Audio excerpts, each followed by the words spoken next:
Guys, ಸ್ವತಂತ್ರ ಬಂದಿನ ಸ್ವತಂತ್ರ ದಿನಾಚರಣೆ ಅಂತ ಕರೀತಾರೆ. ಸಂವಿಧಾನ ಜಾರಿಯಾದ ದಿನ ಸಂವಿಧಾನ ದಿನ ಅಂತ ಯಾಕೆ ಕರೆಯಲ್ಲ ಗಾಯ್ಸ್? ನಾನು ಫಸ್ಟ್ ನೋಡ್ಬಿಟ್ಟು ವಿಧಾನಸೌಧಕ್ಕೆ ಎಷ್ಟು ಜನ ಮುತ್ತಿಗೆ ಹಾಕೋರು ಅನ್ಕೋಬಿಟ್ಟೆ. ಗಾಯ್ಸ್, ಇವತ್ತು ರಿಪಬ್ಲಿಕ್ ಡೇ ಅಲ್ವಾ?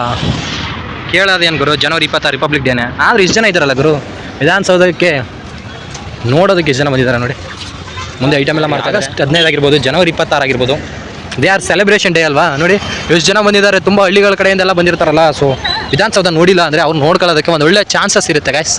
ನೋಡಿ ಎಲ್ಲ ಫೋಟೋ ತೆಗ್ಸಿದ್ದು ಫೋಟೋ ಶೂಟು. ನಾನು ಸ್ಟಾರ್ಟಿಂಗ್ ಬಂದಾಗ ಹಿಂಗೆ ಮಾಡ್ತಾಯಿದ್ದೆ. ಇವಾಗ ಕಿಕ್ ಔಟ್ ಆಗ್ಬಿಡುತ್ತೆ ಗಾಯ್ಸ್ ನೋಡಿದಷ್ಟು. ಯಾರು ವಿಧಾನಸೌಧದ ಮುಂದೆ ಈ ಥರ ಫೋಟೋಗೆ ಫೋಸ್ ಕೊಡೋದಂತೂ ಯಾರು ಕಡಿಮೆ ಆಗಲ್ಲ. ಬಂದವರಂತೂ ಮತ್ತೆ ತೆಗೆಸ್ತಾನೆ ಇರ್ತಾರೆ. ಅದ್ರ ಜೊತೆಗೆ ಇವತ್ತು ಕಬ್ಬನ್ ಪಾರ್ಕು, ಲಾಲ್ಬಾಗಲ್ಲಿ ಫ್ಲವರ್ ಶೋ ಇದೆ. ಕಬ್ಬನ್ ಪಾರ್ಕಲ್ಲಿ ಏನಿಲ್ಲ. ಆಟೋದವ್ರು ನೋಡಿ ಇಲ್ಲಿ, ಆಟೋದಲ್ಲಿ ನೋಡಿದಾಗಲೇ ಗುರು ಅದ್ರ ಕಿಕ್ಕಿರೋದು. ಆಟೋದವ್ರಿಗೊಂದು ಸಲ್ಯೂಟು. ಈ ಕನ್ನಡ ರಾಜ್ಯೋತ್ಸವ ಆಗಿರ್ಬೋದು, ಈ ಭಾರತದ ಬಾವುಟಗಳಾಗಿರ್ಬೋದು, ಅವ್ರ ಆಟೋದಲ್ಲೆಲ್ಲ ರಾಜಿಸ್ತಾ ಇರುತ್ತೆ. ಬಸವಣ್ಣವ್ರ ಸ್ಟ್ಯಾಚ್ಯೂ ಇದೆ ಆ ಕಡೆ. 2 ಬಸವಣ್ಣವ್ರದ್ದೇನಾ?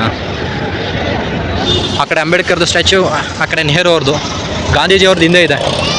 ಹೋಗೋಣ ಮುಂದೆ ಗಾಯ್ಸ್, ತೋರಿಸ್ಬೇಕಾ ಮುಂದೆ ಯಾರ್ಯಾರು ಊರ್ಲಿರ್ತಾರೆ ಅವರು ಈ ಒಂದು ವಿಧಾನಸೌಧದ ಮುಂದೆ ಜನವರಿ 26 ಯಾವ ರೀತಿ ಇರುತ್ತೆ ಅಂತ.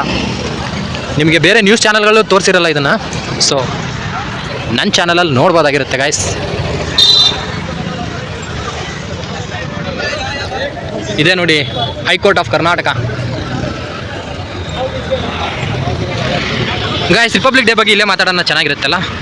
ನಮಗೆ ಸ್ವತಂತ್ರ ಬಂದಿದ್ದು 1947 ಆಗಸ್ಟ್ 15. ಇವತ್ತು ಕಾನ್ಸ್ಟಿಟ್ಯೂಷನ್ ಡೇ.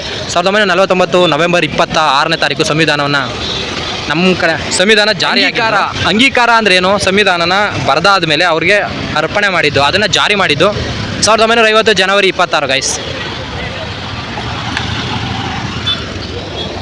ಸೊ ಅವತ್ತಿಂದ ಇವತ್ತರವರೆಗೂ ಜನವರಿ 26ನ ರಿಪಬ್ಲಿಕ್ ಡೇ, ಗಣರಾಜ್ಯೋತ್ಸವ ಅಂತ ಆಚರಿಸ್ಕೊ ಬರ್ತಾ ಇದೀವಿ. ಸೊ ಗೈಸ್, ಈ ಸಂವಿಧಾನ ಬರೀಬೇಕು ಅಂದರೆ ಅದಕ್ಕಿಂತ ಮುಂಚೆ ನಡೆದಂಥ ಪ್ರೋಸೆಸ್ ಇದೆಯಲ್ಲ, ಅದು ಸಖತ್ತಾಗಿದ್ದ ಪ್ರೋಸೆಸ್ ಗೈಸ್. 1946 ಡಿಸೆಂಬರ್ 9ನೇ ತಾರೀಕು ಫಸ್ಟ್ ಟೈಮ್ ಎಲ್ಲರೂ ಪ್ರೊವಿನ್ಸಲ್ಲಿ ಎಲೆಕ್ಟ್ ಆಗಿದ್ದವರೆಲ್ಲ ಸೇರಿ ಸಂವಿಧಾನ ಸಭೆಗೆ ಸೇರ್ತಾರೆ. ಅದಕ್ಕಿಂತ ಮುಂಚೆ ನಿಮಗೆ 1942 ಆಗಿರ್ಬೋದು, ಕ್ರಿಪ್ಸ್ ಮಿಷನ್ ಬರುತ್ತೆ. ಮತ್ತು ವರ್ಲ್ಡ್ ವಾರ್ ಸ್ಟಾರ್ಟ್ ಆಗಿದ್ದಾಗ ಚರ್ಚಿಲ್ ಅವರು PM ಆಗಿರ್ತಾರೆ ಇಂಗ್ಲೆಂಡಲ್ಲಿ ಗೌರ್ಮೆಂಟು. ಆವಾಗ ಅವ್ರಿಗೆ ಅಂದರೆ ಸ್ವತಂತ್ರ ಕೊಡಿಸೋದ್ರ ಬಗ್ಗೆ ಮಾತಾಡಿರ್ತಾರೆ. ಬಟ್ ಆಮೇಲೆ ಕ್ಲೆಮೆಂಟ್ ಅಟ್ಲಿ ಅವರು ನಮಗೆ ನಾವು ಅಧಿಕಾರಕ್ಕೆ ಬಂದರೆ ಇಂಗ್ಲೆಂಡಲ್ಲಿ ಸ್ವತಂತ್ರ ಅನೌನ್ಸ್ ಮಾಡ್ತೀವಿ ಅಂತ ಹೇಳಿರ್ತಾರೆ. ಆವಾಗ ಇಂಡಿಪೆಂಡೆನ್ಸ್ ಏನಿರುತ್ತೆ ಆವಾಗ ಕಾನ್ಸ್ಟಿಟ್ಯೂಷನ್ ಬರೆಯೋದಕ್ಕೂ ಕೂಡ ಅವಕಾಶ ಮಾಡಿಕೊಡ್ತೀವಿ ಅಂತ ಹೇಳಿರ್ತಾರೆ. ನಿಮಗೆಲ್ಲ BN ರಾಯ್ ಗೊತ್ತಿರ್ಬೋದು. ಅವರು 1934-35 ಟೈಮಲ್ಲೇ ಹೇಳಿರ್ತಾರೆ ಗಾಯ್ಸ್, ಈ ಥರ ಒಂದು ಸಂವಿಧಾನ ಬೇಕಿದೆ ನಮಗೆ ಅಂತ.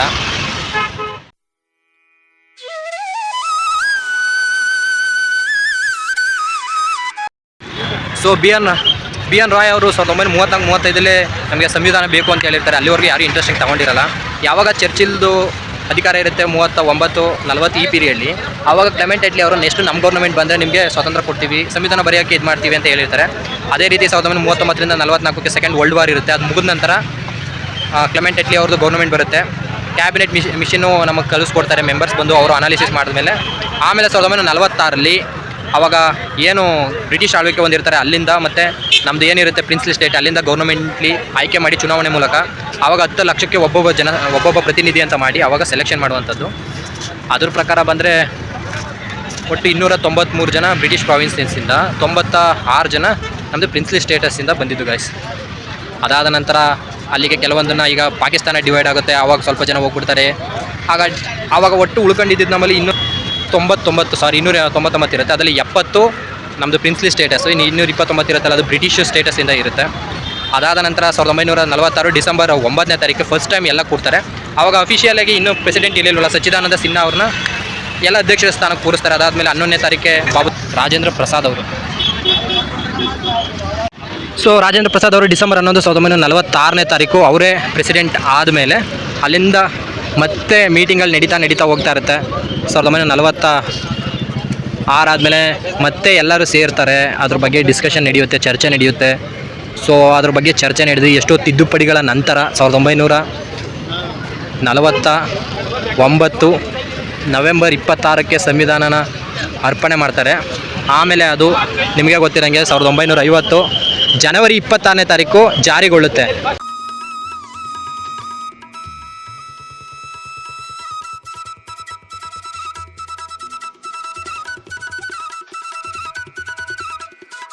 ಅದು ಜನವರಿ 26ನೇ ಚೂಸ್ ಮಾಡೋದಕ್ಕೆ ಮೇನ್ ರೀಸನ್ ಏನು ಗೊತ್ತಾ, 1930ರಲ್ಲಿ ಸ್ವರಾಜ್ ಅಂತ ಆಲ್ರೆಡಿ ಅನೌನ್ಸ್ ಮಾಡಿಬಿಟ್ಟಿರ್ತಾರೆ ಜವಾಹರ್ಲಾಲ್ ನೆಹರು. ಅಂದರೆ ಸ್ವರಾಜ್ಯ ನಮ್ಮ ಜನ್ಮಿಸಿದ್ದಕ್ಕೆ ಅಂತ ಬಾಲಗಂಗಾಧರ ತಿಲಕ್ ಇರುತ್ತಲ್ಲ, ಅದೇ ರೀತಿ ಪೂರ್ಣ ಸ್ವರಾಜ್ ಅಂತ ಅನೌನ್ಸ್ ಮಾಡಿರ್ತಾರೆ. ಪೂರ್ಣ ಸ್ವರಾಜ್ದು ಜನವರಿ 26 ಅನೌನ್ಸ್ ಮಾಡಿದ್ದಕ್ಕೆ 1930ಕ್ಕೆ. ಸೊ ಜನವರಿ 26 ಅನೌನ್ಸ್ ಮಾಡಬೇಕು ಅಂತ ನವೆಂಬರ್ 26 ಕೊಟ್ಟರೆ ಸಂವಿಧಾನ ಜಾರಿ ಮಾಡೋದೇ ಜನವರಿ 26. ಸೊ ಅಲ್ಲಿ 3 ರೀತಿ ಆಗುತ್ತೆ. ಡ್ರಾಫ್ಟಿಂಗ್ ಕಮಿಟಿ ಒಂದು ಕ್ರಿಯೇಟ್ ಆಗುತ್ತೆ, ಮತ್ತು ಏನು ಸೆಂಟ್ರಲ್ ಕಾನ್ಸ್ಟಿಟ್ಯೂಷನ್ ಬಾಡಿ ಒಂದು ಆಗುತ್ತೆ, ಪ್ರೊವಿನ್ಸಿಯಲ್ ಕಾನ್ಸ್ಟಿಟ್ಯೂಷನ್ ಬಾಡಿ ಒಂದು ಕ್ರಿಯೇಟ್ ಆಗುತ್ತೆ. ಸೆಂಟ್ರಲ್ ಕಾನ್ಸ್ಟಿಟ್ಯೂಷನ್ ಬಾಡಿ ಪ್ರಿನ್ಸ್ಲಿ ಸ್ಟೇಟಸ್ದು ಕಾನ್ಸ್ಟಿಟ್ಯೂಷನ್ ಬಾಡಿ ಎಲ್ಲ ಇದು ಮಾಡೋದಕ್ಕೆ ಏನು ಸರ್ದಾರ್ ವಲ್ಲಭಾಯ್ ಪಟೇಲ್ ಇರ್ತಾರಲ್ಲ, ಅವರು ಪ್ರಿನ್ಸ್ಲಿ ಸ್ಟೇಟಿಗೆ ಬರ್ತಾರೆ. ಆವಾಗಲೇ ಅವರು ಹಂಚೋಗಿದ್ದಂಥ 502 ಸಂಸ್ಥಾನಗಳನ್ನ ಒಟ್ಟುಗೂಡಿಸಿ ಅವರು ಎಲ್ಲರನ್ನೂ ಒಟ್ಟುಗೂಡಿಸೋದಂಥದ್ದು.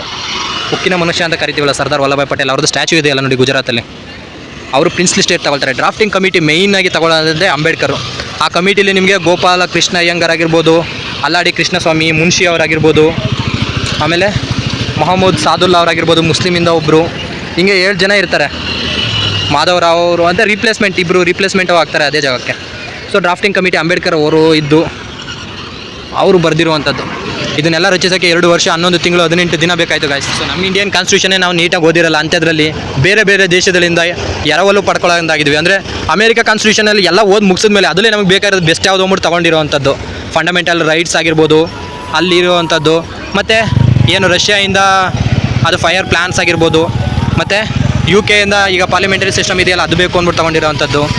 ಆಮೇಲೆ ಕೆನಡಾ ಸಂವಿಧಾನದಿಂದ DPSP, ಈ ಥರ ಪ್ರತಿಯೊಂದು ಸಂವಿಧಾನನ ಓದಿ ಅದರಲ್ಲಿ ಬೆಸ್ಟ್ ಆಗಿರೋದ್ಲಿ ನಮ್ಮ ಭಾರತಕ್ಕೆ ಯಾವುದು ಬೇಕು ಅಂತ ಅನಾಲಿಸಿಸ್ ಮಾಡಿ ಅದನ್ನು ಎರವಲು ಪಡೆಯೋದಿದೆಯಲ್ಲ, ಅದು ತುಂಬಾ ಕಷ್ಟ ಅಲ್ವ ಗೈಸ್. ಸೊ ಅಷ್ಟು ಸಂವಿಧಾನಗಳನ್ನು ಓದಿದ್ದು ಅಂಬೇಡ್ಕರ್.